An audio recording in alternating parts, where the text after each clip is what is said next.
Kita bersyukur pertama buat cuaca yang luar biasa yang Tuhan berikan buat setiap kita. Ya, dan hari ini Bapak Ibu, ya saya percaya kita ada di sini tentunya karena kita rindu untuk lebih lagi mengerti rencana dan kehendak Tuhan dalam hidup kita. Amin. Mari langsung saja kita buka bersama Keluaran pasal yang ke-13, ayat yang ke-17 dan ayat yang ke-18. Keluaran 13 ayat 17 dan ayat 18. Firman Tuhan berkata demikian, Bapak Ibu, ya kalau ada di Alkitab saudara atau di handphone saudara boleh dibuka, ya handphonenya itu jangan cuma pakai buat Facebook tapi juga di download Alkitab. Jadi dimanapun kita berada kita bisa baca Alkitab. Keluaran 13 ayat 17, firman Tuhan berkata begini, ayat 17, 1, 2, 3.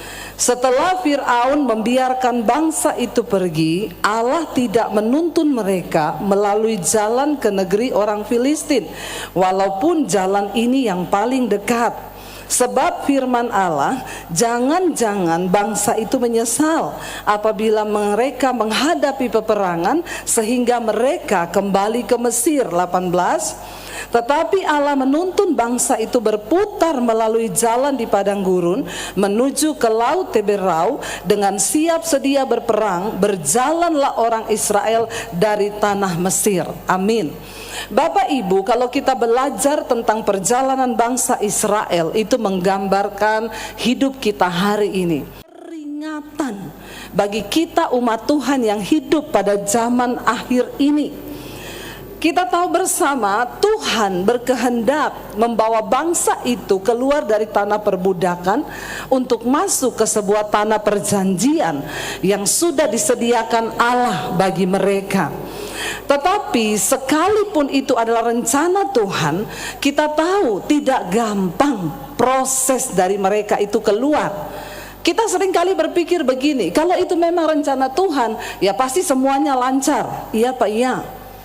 Seringkali kita berpikir kalau itu memang kehendak Tuhan, pasti semuanya lancar, semuanya baik. Tidak semudah itu. Tuhan kita bukan Tuhan yang gampangan. Karena Dia mau anak-anaknya juga bukan menjadi anak-anak gampangan. Saya kemarin Bapak Ibu mengalami proses yang begitu luar biasa ketika berangkat ke tanah perjanjian. Tadinya kami tidak berniat untuk buat di tengah lebaran karena pasti semuanya harganya mahal. Tapi karena ada permintaan dari beberapa orang, Ibu tolong bikin ke Israel itu lebaran karena kami bisanya berangkat kalau lebaran. Lalu saya bilang ke suami, ya sudah, untuk menjawab kebutuhan beberapa jemaat, kita bawa satu bus aja nanti ke Israel, nggak apa-apa. Karena saya tahu pasti ya pendengar Mesbah Doa itu dari seluruh dunia, ya. Yang lalu kami berangkat 125 orang, itu ada dari Kanada, dari Australia bergabung. Kemarin kita rencana hanya 30 orang. Ternyata yang mendaftar di atas 100 lagi. Bahkan banyak yang tidak bisa berangkat karena tidak tersedia lagi tiket pesawat. Singkat cerita, terkumpullah 116 orang peserta. Karena ada kesalahan dari pihak travel, terpaksa 5 orang ini tidak mendapat kursi Bapak Ibu. Lalu kami berunding, mau dikembalikan uangnya, mereka tidak mau. Disuruh berangkat sendiri pakai pesawat lain hari sebelumnya, mereka juga tidak mau. Mereka berkata, kami mau berangkat asal Ibu Debbie ikut bersama kami, yang 5 orang ini. Ya akhirnya sayalah yang dikorbankan. Suami saya berkata, ya sudah kamu temani yang 5 orang, saya temani rombongan besar. Saya akhirnya berangkat tanggal 17 ke Israel. Kami transit 1 malam di Maskat, lalu besoknya kami akan ke Aman. Dengan rencana manusia di Jordania, di Aman kami ketemu dengan rombongan besar ini. Itu rencana manusia. Tetapi ternyata rencana Tuhan itu beda. Tanggal 18 ketika saya sudah mendarat di Maskat, harusnya rombongan Jakarta ini berangkat. Sampai di Bandara Soekarno-Hatta, Semuanya berjalan lancar. Ketika proses imigrasi, semua barang naik, peserta pun lancar, sudah naik di pesawat. Semua sudah duduk manis. Bahkan pesawat pun sudah bergerak menuju ke landasan.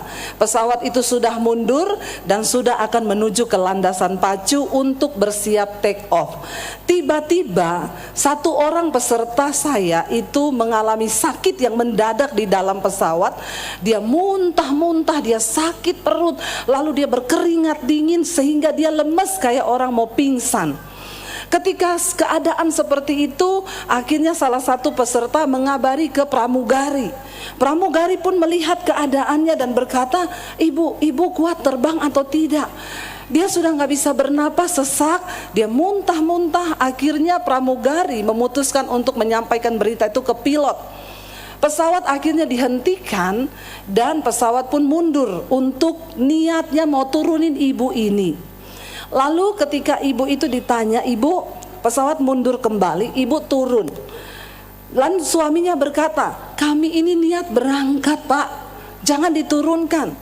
Kalau begitu ibu harus putuskan karena kami akan berangkat sekarang. Pesawat pun nggak bisa lama-lama nunggu orang. Lalu setelah ditunggu berapa lama, pilotnya balik lagi. Bapak putuskan sekarang, apakah kita akan berangkat ibu ini atau turun? Suaminya berkata, saya minta waktu 10 menit lagi. Sudah ditunggu beberapa saat, akhirnya dia minta waktu 10 menit. Dan pilot pun berkata, saya tidak bisa menunggu lama. 10 menit lagi kalau ibu ini tidak sembuh, apapun yang terjadi kita turunkan, kita buka pintu pesawat. Akhirnya 10 menit lebih ditunggu. Pilotnya kembali bertanya kepada suaminya, Bapak putuskan sekarang.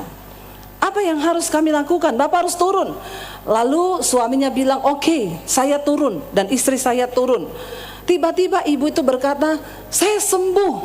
Karena dia merasa penyakitnya kayak diangkat. Tiba-tiba hilang saudara. Ketika ditanya, oke, benar ibu sembuh? Iya, saya sembuh. Ya sudah, kalau gitu pesawat berangkat. Setelah ibu itu merasa sembuh, pesawat pun berniat untuk kembali ke landasan. Waktu pesawat itu mundur, tiba-tiba mesinnya mati, lampu mati, semuanya mati. Singkat cerita, pesawatnya mogok. Lalu dicoba starter tidak bisa hidup. Lalu akhirnya dinyatakan bahwa terjadi kerusakan, yaitu error komputerisasinya pesawat. Dan akhirnya diputuskan bukan ibu itu saja yang turun, semua penumpang harus turun. Tepuk tangan dong buat Tuhan Yesus. Bapak Ibu, Tuhan itu dahsyat. Bapak Ibu bayangkan waktu 20 menit itu untuk lepas landas sudah lumayan tinggi. Coba kalau pesawat itu sudah terbang, lalu di atas dia baru ketahuan terjadi error sistem. Ya sudah, ya semuanya innalillahi. Tapi Tuhan baik. Setelah dinyatakan error sistem, semua penumpang disuruh turun. Itu peristiwanya siang jam 1. Mereka akhirnya tunggu kan, sampai sore tidak ada kabar, pesawatnya juga belum diperbaiki. Lalu dapat kabar bahwa mereka harus mendatangkan teknisi dari Masket. Dan harus teknisi dari Masket yang bisa memperbaiki. Dia yang mengerti tentang sistem dari komputerisasi di pesawat tersebut. Singkat cerita, peserta semua disewain hotel di samping bandara. Mereka disuruh tidur 1 malam di bandara. Besok paginya mereka menunggu kabar. Ya Bapak Ibu, mereka menunggu di bandara hampir itu 33 jam. Hampir 1 hari, hampir mau masuk 2 hari, 24 jam ya. Lalu lewat lagi. Dan saat itu saya berada di Masket Bapak Ibu ya. Waktu itu saya terbang ke Amman. Hati saya sudah tidak damai sejahtera. Karena hari itu pagi pun belum dapat kepastian pesawat ini akan terbang atau tidak. Sehingga suami saya itu seperti Musa yang harus menenteramkan 100 lebih peserta. Ketika dikatakan oke, teknisi sudah tiba dari Masket, pesawat ini akan segera diperbaiki. Mulai lega hati. Tiba-tiba saudara, seperti kisah 12 pengintai, ada beberapa orang yang mulai mengompori. Kamu yakin kalau pesawat ini jadi? kalau kita berangkat dengan pesawat yang sama, kamu mau jadi kelinci percobaan?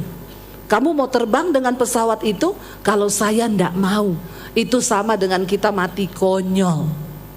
Saya mau tanya Bapak Ibu semua yang hadir di sini, kalau ketika diputuskan Bapak Ibu harus berangkat dengan pesawat yang sama, kira-kira berangkat ndak? Halo, ada orang di sini? Bapak Ibu mau berangkat nggak? Jujur, dengan pesawat yang baru diperbaiki dan nggak tahu itu baik atau tidak.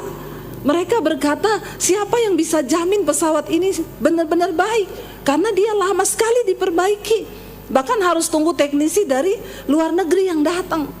Yang rusak itu bukan spare part businya atau apa, tapi sistem komputer.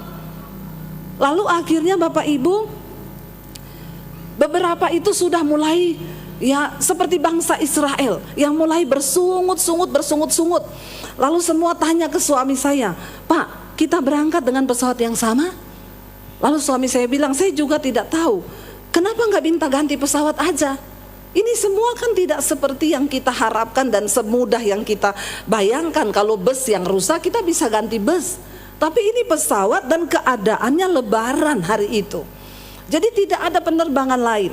Saya ketika tiba di Aman Bapak Ibu, saya terima WA, saya terima telepon dari peserta. Ibu, kami minta Ibu jangan berpihak kepada travel. Ibu seolah-olah hanya mau cari untung dengan grup ini. Ibu tolong ya, Ibu pastikan kita tidak berangkat dengan pesawat yang sama. Karena hampir semua peserta memutuskan tidak akan berangkat dengan pesawat yang sama. Waduh, saya tuh di Aman, saudara, saya nangis begitu masuk hotel, begitu dibukain pintu kamar, saya berlutut di tempat tidur, saya nangis. Saya cuma bayangkan kalau batal berangkat, lalu bagaimana? Belum lagi anak saya, dia kirim foto nangis, dia bilang, Mami, kita takut Mam, apalagi kalau berangkat dengan pesawat yang sama. Aku tidak mau berangkat, kata anak saya. Lalu saya ditekan dari berbagai sisi Bapak Ibu. Ada yang tanya, Bu, kalau berangkat dengan pesawat yang sama, Ibu jamin gak kalau pesawat itu sudah benar diperbaiki? Saya bilang, saya bukan pilot dan saya juga bukan mekanik. Jadi saya tidak tahu pesawat itu benar sudah baik atau tidak. Pertanyaan kedua, Ibu jamin gak keselamatan seluruh peserta? Saya bilang yang menjamin keselamatan Tuhan Yesus, bukan saya. Lalu mereka bilang, lah gimana Bu kalau ada apa-apa? Saya cuma menjawab gini, Bu, di situ ada anak saya 3 dan ada suami saya. Saya pun tidak mau mereka mati, Bu. Tapi bukankah kita tahu mati hidup itu di tangan Tuhan? Bapak Ibu, disinilah iman mereka tuh diuji. Apakah mereka akan tetap berangkat atau tidak? Di dalam kekacauan itu, saya didesak untuk membuat sebuah pernyataan di grup, bahwa saya tidak boleh berpihak kepada travel dan hanya mencari untung. Lalu saya bikin pengumuman di grup. Saya bilang, Shalom Bapak Ibu, semua yang peserta yang masih ada di Indonesia, saya tetap berpihak kepada peserta. Yang terbaik bagi peserta. Kita semua sudah memutuskan kalau kita berangkat dengan pesawat yang sama, maka saya putuskan kita tidak usah berangkat. Suami saya kaget ketika membaca di grup saya membuat pernyataan seperti itu. Dia telepon saya dan dia bilang, Say, aku ini sedang berusaha meyakinkan mereka. Kenapa kamu bikin pernyataan seperti itu? Saya bilang, saya tidak berdaya dengan desakan. Benar-benar seperti Musa yang didesak untuk membuat keputusan Bapak Ibu. Lalu ketika itu saya cuma menangis. Suami saya bilang, jangan kamu bikin pernyataan seperti itu. Lalu akhirnya satu persatu diumumkan pesawat akan berangkat malam itu jam 8 malam. Lalu suami saya berkata, ini kita berangkat Say, pakai pesawat yang sama? Iya, pesawatnya sudah diperbaiki. Lalu meyakinkan para peserta Bapak Ibu. Istri yang bapak yang sakit itu, yang tadinya muntah-muntah dan pesawat nggak jadi berangkat, mereka ikut datang ke bandara karena dari hotel diangkat pakai bus. Tapi suaminya salaman sama suami saya. Dia bilang, Pak Daniel, saya kesini hanya mau ambil bagasi. Dan saya memutuskan saya satu keluarga pulang. Kami tidak jadi berangkat karena pesawatnya sama. Suami saya kaget dan berkata, Pak, bukankah Tuhan sudah membuat mujizat lewat ibu? pesawat itu nggak jadi terbang dari awal sehingga kita semua luput dari kematian. Masa sudah sampai seperti ini Bapak tiba-tiba nggak mau berangkat? Lalu dia bilang, saya jujur saya takut Pak. Lalu suami saya tergerak berkata, sini Pak, saya doakan Bapak ya. Lalu suami saya berdoa buat dia, dan Bapak itu bersaksi, Bu, setelah saya didoakan Pak Daniel, seperti ada yang dicabut dari dalam diri saya, yaitu roh ketakutan. Dan tiba-tiba saya menjadi berani. Dan saya salaman sama Pak Daniel, saya bilang, Pak, kami sekeluarga berangkat Pak. Apapun yang terjadi kami berangkat. Ternyata suami saya doanya bermujarab Bapak Ibu. Jadi kalau ada yang lagi ada ketakutan boleh minta doa sama dia. Terutama yang lagi dikejar-kejar utang, besok jatuh tempo, minta didoakan supaya tidak ada ketakutan menghadapi debt collector. Lalu ya ada satu orang bapak yang tadinya takut sekali, dia tuh takut naik pesawat ternyata. Jadi banyak roh ketakutan yang menyebar dan begitu mencekam sekali. Saya melihat di situ satu roh ketakutan itu yang seperti menghinggapi bangsa Israel. 12 pengintai, 10 orang berkata, kita masuk ke sana, memang itu negeri penuh susu dan madu berlimpah, tapi orang-orangnya juga raksasa, anggur-anggurnya raksasa. 1 tandan anggur itu dipikul 2 orang, tetapi orang-orangnya juga raksasa. Jadi kalau kita masuk ke sana, kita mati konyol. Jadi sama Bapak Ibu, beberapa orang berkata, kita naik pesawat ini, kita mati konyol. Ada satu orang bapak yang dia takut naik pesawat. Suami saya bilang begini, Say, kamu tolong bikin video, taruh di grup, bikin video kekuatan. Kamu juga jangan terpengaruh. Saya melihat ini roh ketakutan. Bayangkan mereka di Jakarta, saya di Aman sana di Jordania, tapi saya pun dihinggapi roh ketakutan. Saya merasa seperti sudah kehilangan suami dan 3 orang anak Bapak Ibu. Sampai saya itu ada pertanyaan di hati begini, kalau suamimu mati, anakmu 3 mati di pesawat itu, apakah kamu mau tetap melayani Tuhan? Saya jawab sambil bercucuran air mata, iya Tuhan.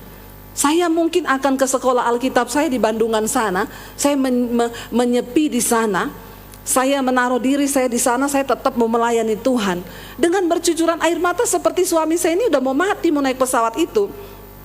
Akhirnya saya bikin video singkat di grup.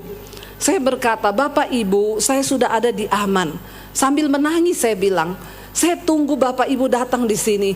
Jangan takut, sebab kalau belum waktunya mati, kita tidak akan mati. Tapi kalau sudah waktunya mati, kepleset di toilet kamar mandi bandara pun engkau mati. Lalu tiba-tiba sebagian tuh menjadi kuat imannya. Dan mereka berkata, Pak, saya udah nonton videonya Bu Debbie di grup Pak, saya jadi kuat Pak, saya mau berangkat Pak, ayo Pak kita semangat, kita berangkat. Ada satu orang bapak yang takut, dia datangi suami saya, dia bilang, Pak Daniel, iman saya hanya 10%. Jadi saya titip selebihnya di iman Bapak ya Pak. Suami saya bilang, tidak ada titipan iman Pak. Ya kalau titip duit boleh, titip iman tidak ada.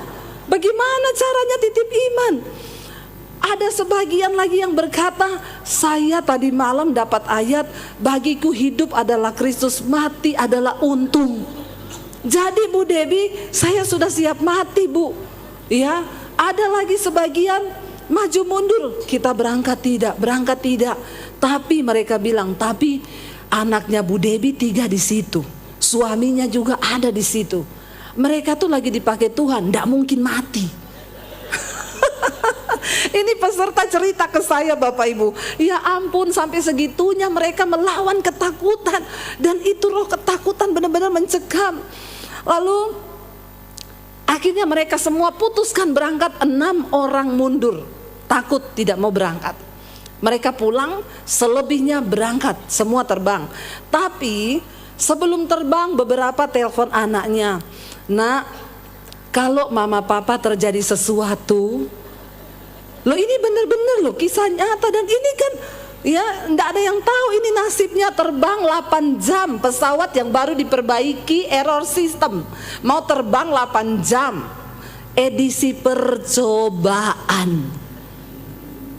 Saya baru tahu kenapa Tuhan izinkan saya berangkat duluan. Kalau ada saya di situ, Saya ini termasuk orang yang tidak kuat kalau ditekan kanan kiri. Itu pasti saya bilang bubar semua, pulang.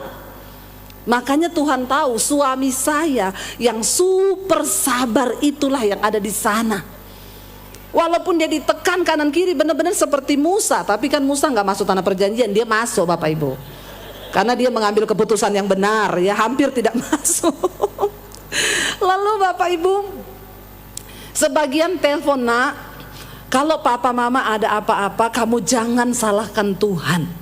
Berarti memang sudah waktunya papa mama mati, pin ATM-nya papa ini ya. Jadi saya tanya, sekarang sudah dirubah lagi Pak? Sudah. Nggak jadi mati soalnya. Makanya Bapak Ibu, pin ATM harus saling tahu, apalagi suami istri, amin. Beneran. Kata bapak-bapak, saya tahu Bu, istri saya tahu. Nggak ada isinya juga kok ATM saya. Kalau ada isinya nggak dikasih tahu ya. Lalu ada sebagian sudah telepon keluarganya minta maaf. Minta maaf semua kalau saya pernah berbuat salah. Jadi mereka ini terbang semua sudah siap mati loh. Hebat itu jemaat Mesbah Doa memang. Luar biasa Bapak Ibu. Ya, siap mati loh.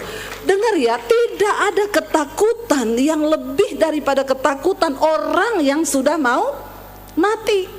Kalau kita cuma masalah utang dikejar debt collector, kita masih hidup.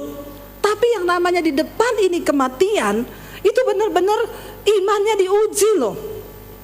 Tapi yang saya heran, sebagian istri-istri itu telepon suaminya. Tidak ada suami satupun yang melarang istrinya terbang. Semua ngomong, terbang saja mah. Ini bapak-bapak ketawa kenapa ya? Ya mungkin karena, ya kalau udah apa-apa aku kawin lagi. Tapi enggak lah ya. Suaminya semua beriman, enggak apa-apa mah, terbang mah, mati hidup itu di tangan Tuhan. Bapak Ibu, ada satu suami istri yang lucu cerita sama saya, duduk, istrinya bilang gini, Pak, suaminya cerita, astaga Ibu, waktu kami naik pesawat semuanya diem, tidak ada yang bicara, dan pesawat diuji coba di starter, jalan, lalu dimundurkan, lalu mati.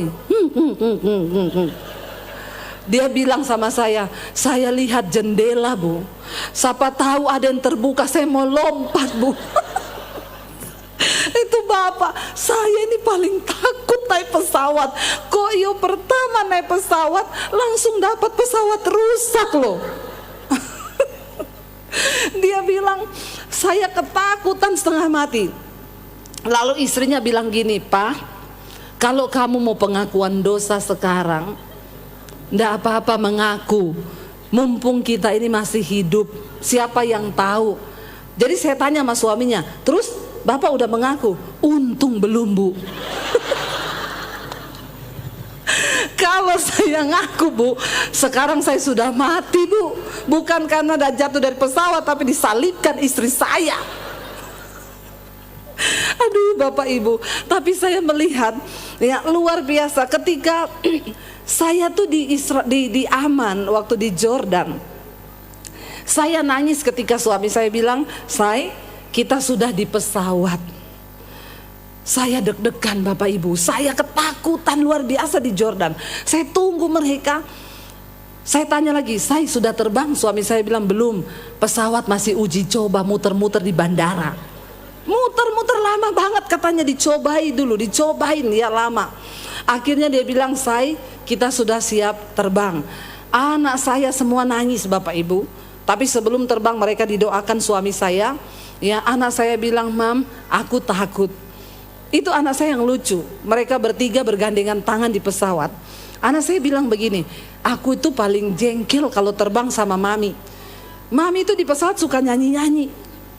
Nyanyinya kenceng lagi. Apalagi kalau ada badai, saya tuh nyanyi. Anak saya tuh jengkel. Tapi Mam, kali itu aku melakukan seperti yang Mami lakukan. Sepanjang penerbangan aku nyanyi sambil bercucuran air mata. Lalu saya tanya sama anak saya, waktu itu kamu takut gak? Banget. Terus apa yang ada di dalam hatimu? Dia cuma bilang gini, Tuhan, kalau memang sudah waktunya aku mati sekarang, aku berserah kepada Tuhan. Tapi masa sih Tuhan jenazahku tidak ditemukan? Itu anak saya Bapak Ibu. Tapi ketika mereka terbang, Bapak Ibu tahu, ketakutan seluruh peserta itu seperti brek di saya. Saya di aman itu nangis bercucuran air mata. Waktu suami saya sudah bilang kita udah mau lepas landas, handphone saya WA, centang 1, oh sudah tidak masuk berarti sudah dimatiin. Waktu mereka terbang, saudara percaya nggak? Saya tidak berani buka IG. Saya takut waktu saya buka IG tulisannya pesawat dengan jurusan ini hilang kontak. Itu roh ketakutan. Bapak Ibu ketawa ya, tapi saya waktu itu benar-benar saya dihinggapi ketakutan yang begitu luar biasa. Akhirnya saya juga tidak bisa tidur kan. Setiap jam saya cuma tinggal lihat jam. Sudah 1 jam mereka terbang, 2 jam mereka terbang, 8 jam setengah mereka terbang. Tiba-tiba jam 2 malam saya bangun, saya ke toilet, saya lihat muka saya di cermin.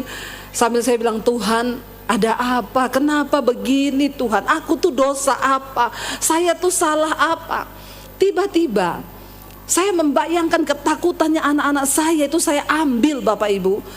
Tiba-tiba Tuhan tuh ngomong cuma 1 kata dalam hati saya yang membuat saya bersuka cita dan bersorak-sorai. Tuhan tuh ngomong begini, jangan takut. Aku sedang melatih iman mereka. Aku sedang melatih iman mereka termasuk iman anak-anakmu. Dan saya langsung bersuka cita dan saya bilang, wow, Tuhan betapa dahsyat Engkau. Ini pengalaman yang tidak dapat dibeli dengan uang. Ini adalah sebuah pengalaman pribadi bersama dengan Tuhan. Dan saya bilang terima kasih Tuhan karena Engkau membentuk iman anak-anakku. Mereka benar-benar berserah dan berdoa kepada Tuhan.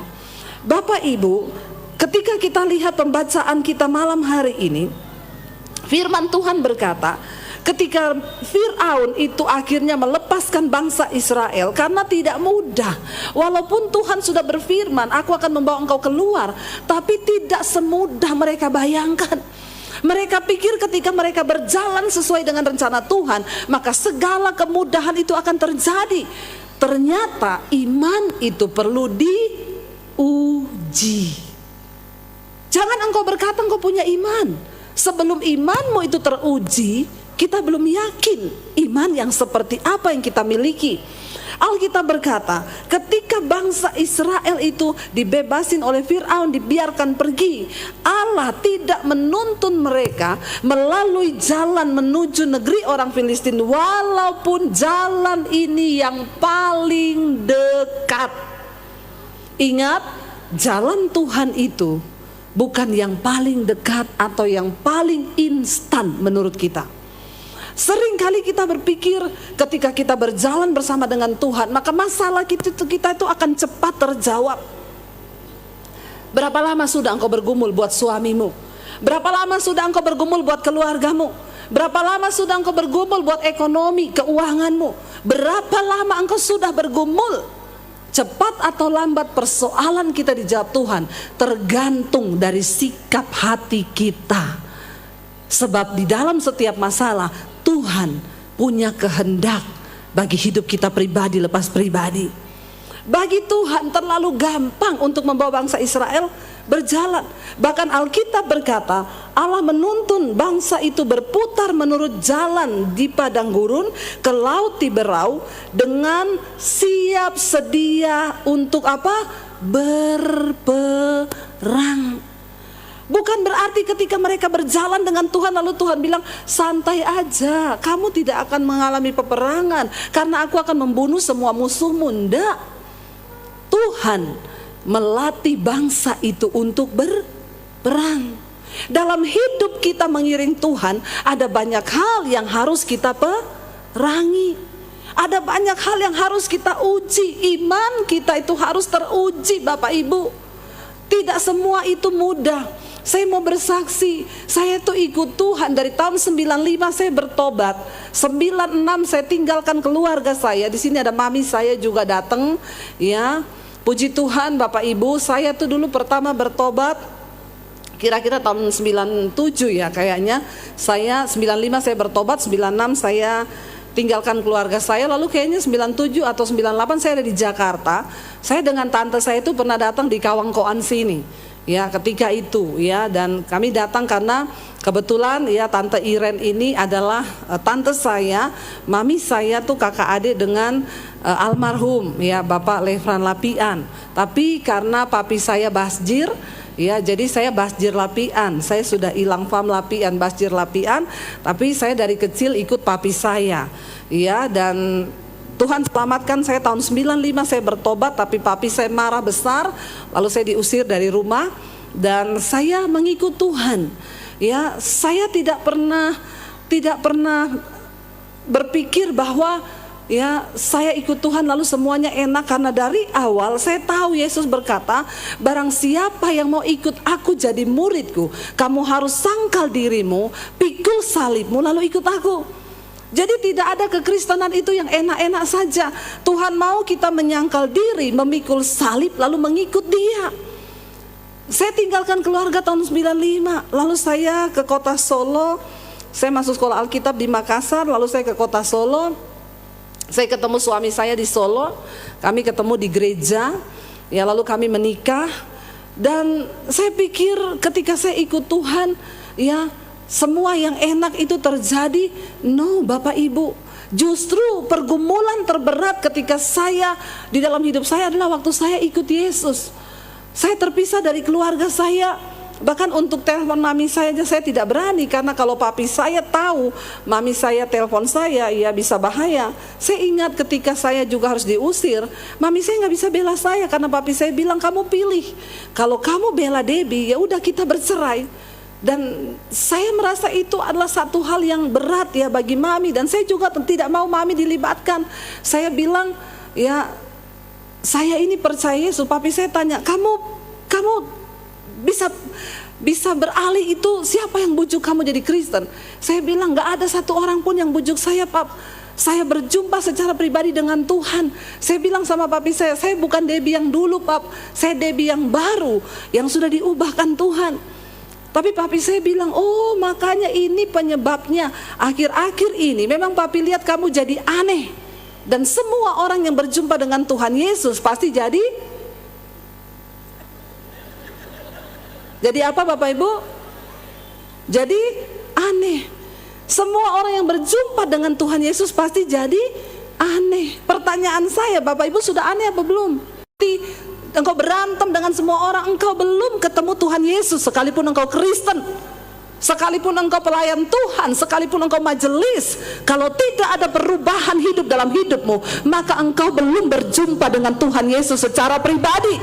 Karena semua orang yang berjumpa dengan Yesus, hidupnya pasti berubah. Amin. Dulu merokok, ketemu Yesus tidak merokok lagi. Amin. Nggak usah tanya di mana ayatnya, di pom bensin dilarang merokok. Bapak Ibu, kita harus mengalami perubahan. Ya, dulu sebelum ketemu Yesus sukanya selingkuh, bersinah, nggak usah angkat tangan. Ketika ketemu Yesus, engkau menyadari engkau menyembah Allah yang kudus, Tuhan yang kudus, dan engkau wajib hidup di dalam kekudusan. Dulu saya tukang keluar malam, dipukulin, dihajar, saya nggak pernah takut. Tapi ketika saya berjumpa Yesus, apa yang menjadi keuntungan dulu bagiku, ku anggap rugi. Karena pengenalan akan Yesus Kristus Tuhanku itu lebih berguna daripada segala-galanya. Yang saya lakukan tiap hari baca Alkitab, sampai semua orang bingung melihat perubahan hidup saya. Tapi semua orang yang ketemu Yesus memang harus mengalami keanehan. Tapi jangan aneh-aneh. Ya, jangan aneh-aneh Bapak Ibu. Ada orang Kristen aneh-aneh. Teman saya pendoa, Bu Debbie, ayo kita pergi doakan tuh patung kodok. Saya bilang, kenapa? Itu ada di tengah kota, dibangun patung kodok loh, Bu. Lah terus kenapa kita harus doakan tuh patung kodok? Itu lambang persinahan kodok, Bu. Saya bilang, kalau itu kodok tidak ganggu kau, tidak usah kau pergi tengking itu patung kodok. Nanti yang ada, kau pergi tengking itu patung kodok, kodoknya pindah ke rumahmu. Aneh-aneh ya Bapak Ibu, benar. Suaminya pendeta, istrinya pendoa, istrinya kelilingi patung kodok terus. Suaminya konseling dengan seorang jemaat ibu-ibu. Ya, ibu ini berantem dengan suaminya. Saya sudah ingetin, Pak, itu kan wanita. sebaiknya Bapak kasih ke saya untuk saya layani, jangan Bapak yang layani. Oh enggak apa-apa Bu, saya kuat. Tadinya awalnya konseling jadi konsleting, ya, kebablasan. Karena orang konseling itu harus pakai hati, dia juga harus berempati. Ibu ini datang, Pak Pendeta, suamiku itu loh jahat sama aku. Pertama masih gini, tetap kuat Ibu, berdoa, Tuhan menyertaimu. Besok datang sambil menangis bercucuran air mata, Pak Pendeta, aku sudah tidak kuat. Pak Pendeta harus berempati. Dia mulai belai, sabar Ibu. Ya, kalau rambutnya pendek kayak saya cuma gini, sabar. Kalau rambutnya panjang, sabar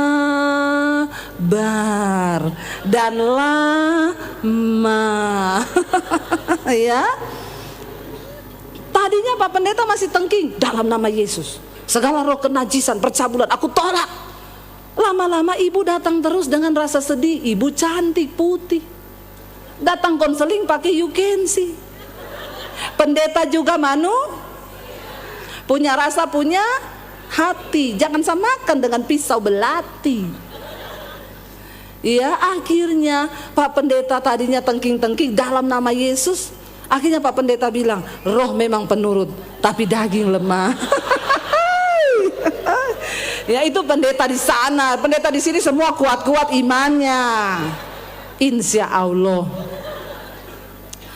Akhirnya benar, jadi Kristen aneh-aneh. Dia pergi doakan patung kodok, kodoknya pindah ke rumahnya. Ini kisah nyata loh Bapak Ibu. Singkat cerita, pendeta cerai dengan istrinya, ibu itu cerai dengan suaminya, gara-gara patung. Makanya kau jadi Kristen tidak usah aneh-aneh. Lebih baik kau baca itu Alkitab, lalu kau lakukan. Jadilah pelaku firman.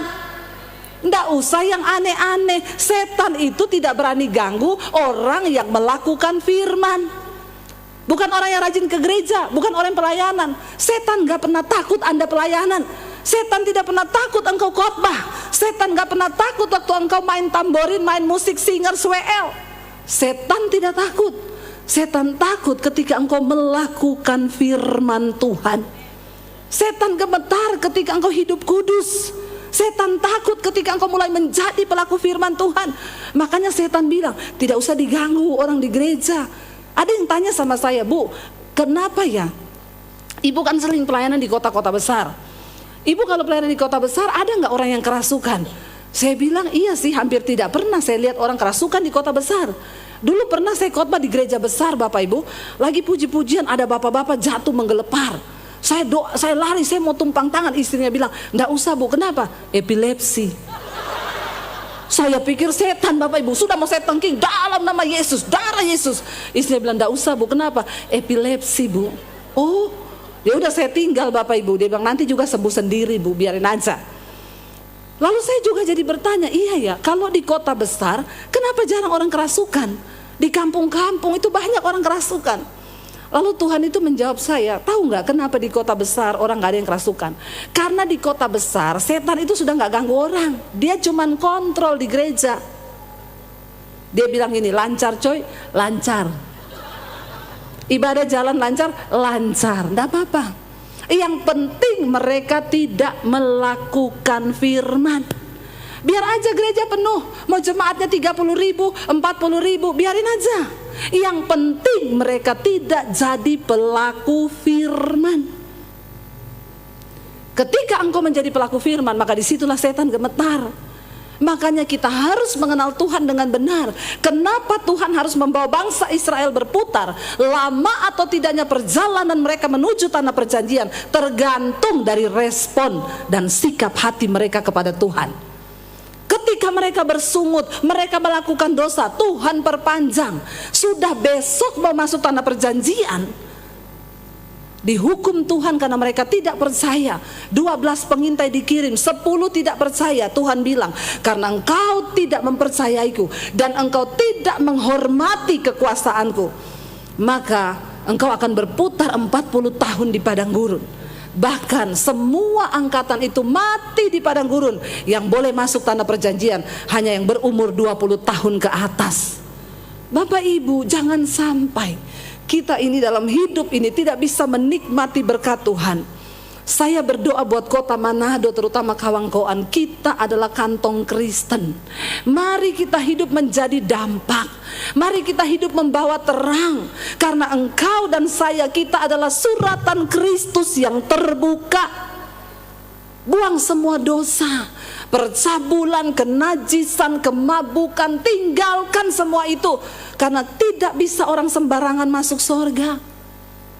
Sorga itu mulia. Tadi malam saya sampaikan, untuk bisa masuk ke istana presiden aja tidak sembarang orang.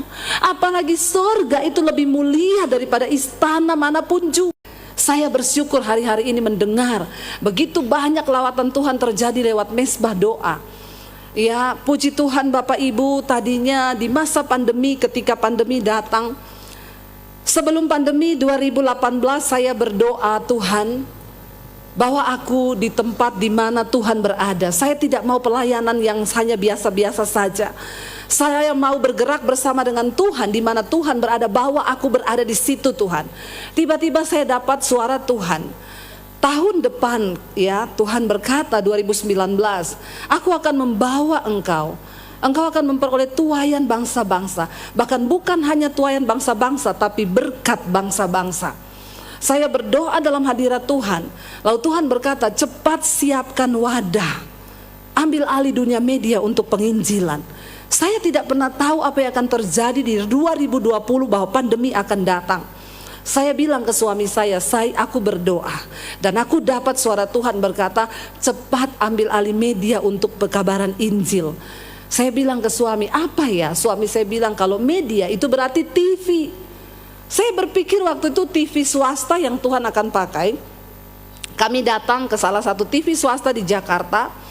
Ada teman saya kerja di situ, saya tanya sama dia, kalau saya mau siaran di sini, bagaimana caranya? Dia bilang, ya kamu siapin uang, satu episode itu 6 juta. Kamu syuting di studio kami, make up semua dari studio kami, kamu bayar 6 juta. Dan kamu harus siapkan 10 episode kali 6 juta, berarti 60 juta. Di satu kafe, saya lihat di situ ada orang syuting. Kebetulan produsernya duduk di samping meja saya. Saya tanya, Pak, ini lagi bikin apa ya Pak syutingnya? Oh, kita lagi bikin TV Bu. Di mana? Di YouTube. Oh, emang bisa ya Pak YouTube? Oh bisa Bu, sekarang orang semua sudah beralih ke YouTube loh. Oh iya, berarti saya dengan bersemangat ngomong, oh berarti saya juga bisa ya Pak. Dia ngeliatin saya dengan muka yang ngajak berantem. Dia ngeliatin saya sambil begini, ya semua juga orang bisa, tergantung kontennya. Emang ibu punya konten apa? Dalam hati saya biasa aja, careless. Terus saya tanya sama dia, saya bilang, Pak coba ketik di YouTube. Kan ada beberapa gereja yang sudah sering angkat khotbah-khotbah saya di YouTube. Coba Bapak ketik di YouTube nama saya, siapa? Debbie Basjir. Dia ketik, oh ibu pendeta? Iya. Ada nih khotbah ibu ditonton, ada yang sudah 100.000. Berarti ibu sudah punya nama di YouTube. Berarti saya bisa bikin. Bisa banget Bu, baru mukanya tersenyum. Saya pulang, saya ngomong ke suami saya dapat apa? Media, apa? YouTube. Ayo kita bikin YouTube. Lalu suami saya cek, saya sudah punya akun YouTube kayaknya dari 2018 apa 16, tapi tidak pernah aktif. Lalu kami mulai bikin khotbah-khotbah pakai handphone, kita syuting. Tidak ada yang tahu, tiba-tiba pandemi datang 2020. Ketika pandemi datang Bapak Ibu, itu channel YouTube saya, gereja tutup, orang gak bisa beribadah, semua cari khotbah. Channel YouTube saya sehari nambah satu hari tambah 1.000 subscribe. Kok nggak wow ya? Nggak wow. Yang punya channel YouTube tahu betapa sulitnya cari subscribe. Cari satu aja susah. Satu hari nambah 1.000. Tiba-tiba kami dapat mesbah doa itu bukan konten yang kami cari-cari. Ya tiba-tiba ketika saya lagi pegang handphone, saya dapat pemberitahuan di YouTube, selamat Debbie Basjir TV, kamu bisa live streaming dari handphone. Saya pencet gambar kamera dari handphone saya. Tiba-tiba saya sudah live di YouTube. Suami saya bilang, "Say, itu kamu live loh, kenapa kamu pencet itu, matiin. Saya bilang, "Saya enggak tahu." Matiin lah, karena dia ngomong-ngomong matiin terus. Waktu itu pas ada gambar-gambar jenazah karena COVID ya. Jadi saya tuh lagi begini, Bapak Ibu, orang udah masuk di live chat, "Bu, kita mau berdoa ya. Ibu, ini sudah mau kiamat ya, kenapa banyak yang mati, Bu?" Jadi saya tuh sambil pegang handphone gini, "Iya Bapak Ibu, berdoa ya, jangan takut, Tuhan beserta kita, jangan takut." Suami saya dari jauh cuma gini, matiin. Daripada dia ngomong-ngomong gitu, saya bilang, "Say, main keyboard, main nyanyi." Dari situ Bapak Ibu, 1 jam tanpa terasa saya live streaming. Orang itu yang masuk udah 5.000. Mereka bilang, "Bu, besok lagi ya kita berdoa ya." Dari situ ya 2020 Maret sampai hari ini saya pikir, oh kalau gereja udah buka pasti habislah jemaatnya. Ternyata semakin hari semakin bertambah. Bahkan saya mendengarkan lawatan Tuhan terjadi di kamar-kamar, lawatan Roh Kudus terjadi di rumah-rumah, keluarga demi keluarga dipulihkan. Orang yang tadinya mau bercerai mereka dipulihkan. Orang-orang berkata, "Kami puluhan tahun jadi Kristen, tapi kami tidak mengerti bagaimana menjadi Kristen yang benar." Sampai kami temukan khotbah-khotbah Ibu dan hidup kami diubahkan. Saya melihat Bapak Ibu, bahkan akhirnya ada mesbah syukur. Hari ini mesbah doa itu kita membahas dari kitab Kejadian, sekarang sudah di Hakim-Hakim. Itu yang rutin jemaat tetap hampir 50.000 setiap malam. Pagi mesbah syukur kadang 75.000, 90.000 sampai 100.000 setiap hari. Saya mau tanya, kita membutuhkan gedung gereja sebesar apa untuk menampung 100.000 jemaat setiap pagi, 50.000 jemaat setiap malam? Saya melihat kegerakan itu terjadi bukan cuma di dalam negeri, sampai ke bangsa-bangsa. Kemarin waktu ikut ke Israel, ada yang dari Kanada, ada yang dari Australia, dan saya melihat Tuhan membukakan pintu-pintu pelayanan. Saya pulang dari sini nanti tanggal 11, besok saya balik ke Jakarta, nanti tanggal 13 saya berangkat ke Australia, saya pelayanan di sana 2 minggu. Apa yang tidak pernah kita lihat dengan mata, itu Tuhan sediakan. Bapak Ibu, saya cuma mau sampaikan hari-hari ini, pergerakan Tuhan sedang terjadi. Dan Tuhan mau orang Kristen anak Tuhan yang ada di Kawangkoan, ini waktunya kita bersatu bergandengan tangan. Tidak ada lagi tembok-tembok pemisah gereja. Kita bersatu hati, kita semua anak Tuhan. Tidak pandang gereja apa. Dengar baik-baik, waktu Tuhan Yesus datang, dia tidak ngomong gini, yang GPDI baris sebelah kanan, yang GBI di tengah, yang GSPDI di sini, yang Gemim di sini, yang Katolik di sini. No. Waktu Tuhan Yesus datang, dia bilang apa? "Marilah engkau yang melakukan firman-Ku." Tuhan itu kita berjuang bersama, kita menangkan kota, bahkan kita menangkan bangsa ini bagi kemuliaan Tuhan. Dengan perubahan hidup kita, supaya doa kita itu naik. Saya sedih melihat beberapa kantong Kristen sekarang Bapak Ibu sudah mulai banyak meninggalkan Tuhan. Kenapa hati saya terbakar? Ya, kenapa saya bangun sekolah misi di Bandungan, Semarang? Cuma satu yang saya tangkap visi dari Tuhan, persiapkan penuai. Sebab tuaian memang banyak, tapi penuainya sedikit. Saya berdoa supaya kita semua yang ada malam hari ini, kita menjadi penuai-penuai di akhir zaman. Karena itu engkau harus menang atas dosa. Tinggalkan semua beban dan dosa yang merintangi, dan mari kita berlari menuju panggilan surgawi itu. Saya undang para imam musik, Bapak Ibu, jangan takut apapun yang terjadi. Mari kita percaya bahwa Tuhan menyertai kita. Ibrani 11 ayat 6 berkata begini, "Tetapi tanpa iman tidak mungkin orang berkenan kepada Allah. Sebab barang siapa berpaling kepada Allah, ia harus percaya bahwa Allah ada." Ya, penyertaannya itu sempurna bagi kita. Bangsa Israel, sekalipun mereka harus melewati padang gurun, sekalipun mereka berputar-putar, tetapi satu hal, Tuhan tidak pernah meninggalkan mereka. Tuhan menyertai mereka, dan penyertaan Tuhan itu sempurna.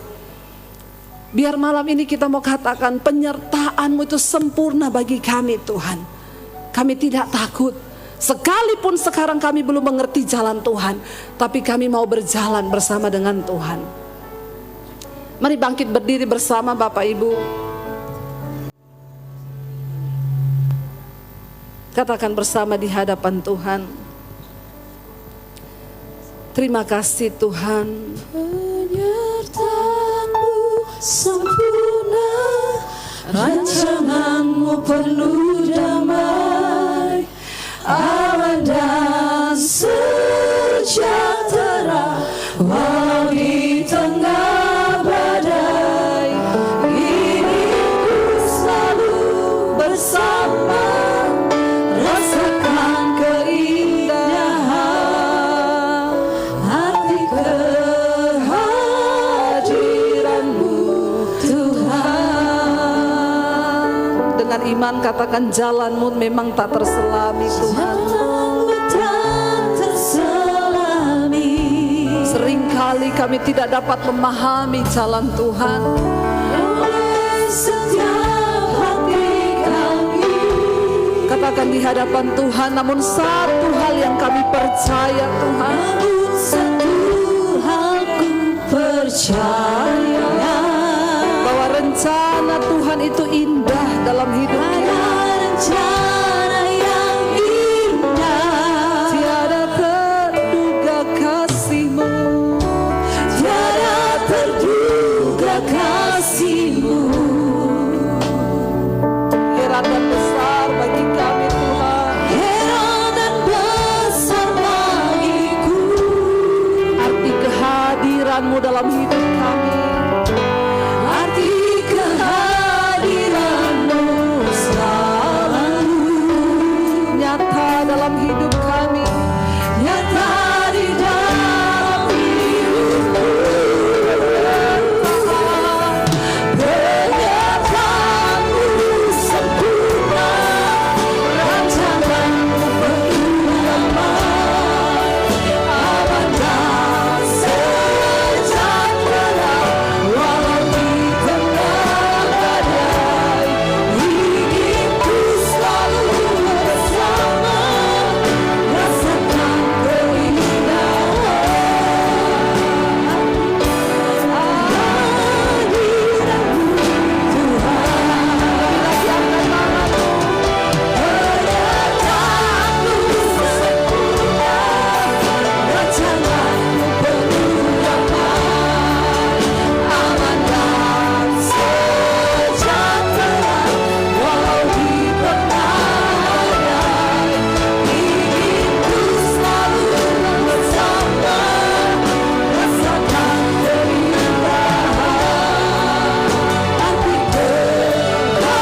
hadirat-Mu Biar musik saja, mari kita tutup mata dalam hadirat Tuhan. Kita percaya hari ini sorga terbuka, karena ada anak-anak Tuhan yang mau menyatukan hati. Kami datang di hadapan-Mu Tuhan. Kami datang mempersembahkan hidup di hadapan Tuhan. Kami mau bertobat dari segala jalan-jalan yang jahat. Ampuni kami Tuhan. Ampuni kota ini Bapa. Bahkan ampuni gereja-Mu Tuhan. Ampuni kami hamba-hamba-Mu. Tidak ada satu pun yang menyombongkan diri hari ini. Kami berlutut di kaki-Mu Bapa. Kami memohon Tuhan, ampuni Tuhan, ampuni Yesus.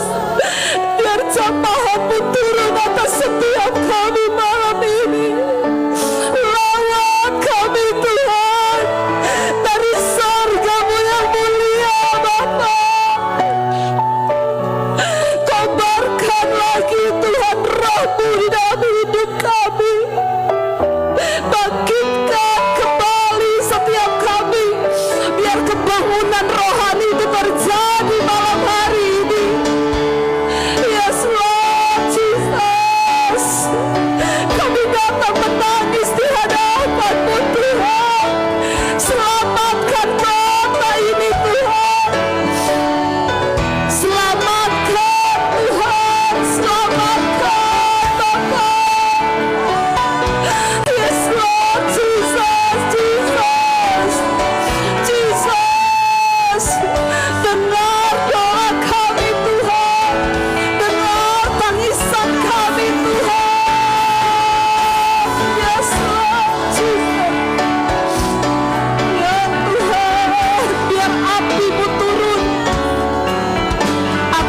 kuduskan setiap kami malam ini, turun Bapa.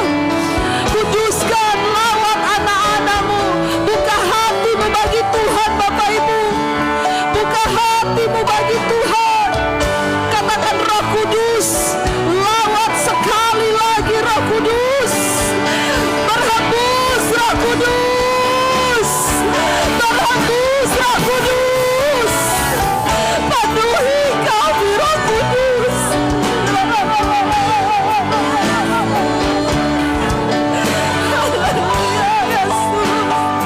Haleluya Yesus. Haleluya Tuhan. Lawatan-Mu terjadi Tuhan. Lawatan-Mu terjadi Bapa. Yes Lord Jesus. Lawat. Yes Lord Jesus. Kami rebut kota Manado bagi kemuliaan Tuhan. Kami rebut dalam alam roh. Selamatkan jiwa-jiwa yang terikat, dilepaskan. Yang terikat dilepaskan. Yang dibelenggu dilepaskan. Kuasa Tuhan turun dalam nama Yesus. Dalam nama Yesus. Dalam nama Yesus. Kebangunan rohani terjadi di tempat ini. Yes Lord Jesus. Jesus, Jesus, Jesus. Jesus, Jesus. Nama di atas segala nama. Nama yang berkuasa. Nama yang berkuasa. Kami berdoa, minta kebangunan rohani terjadi atas kota kami Tuhan. Bahkan atas Indonesia Tuhan. Kami berdoa di dalam nama Yesus. Di dalam nama Yesus. Pemulihan terjadi. Keluarga-keluarga dipulihkan. Kami berseru. Kami berseru. Kami berseru di dalam nama Yesus. Di dalam nama Yesus. Ada kebangunan-kebangunan yang terjadi di gereja-gereja.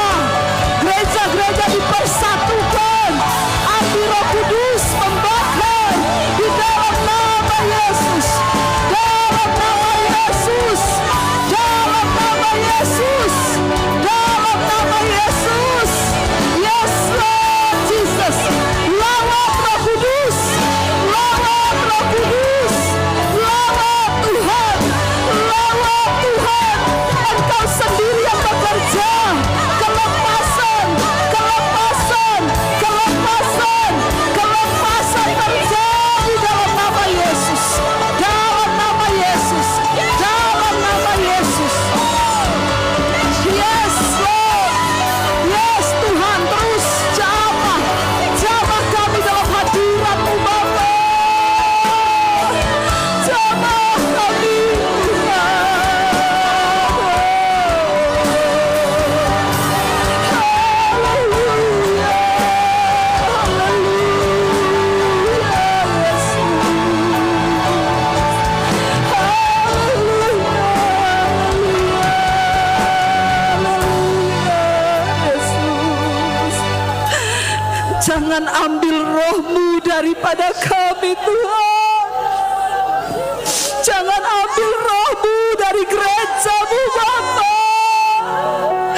Biar pemulihan api Pentakosta itu turun di dalam nama Yesus.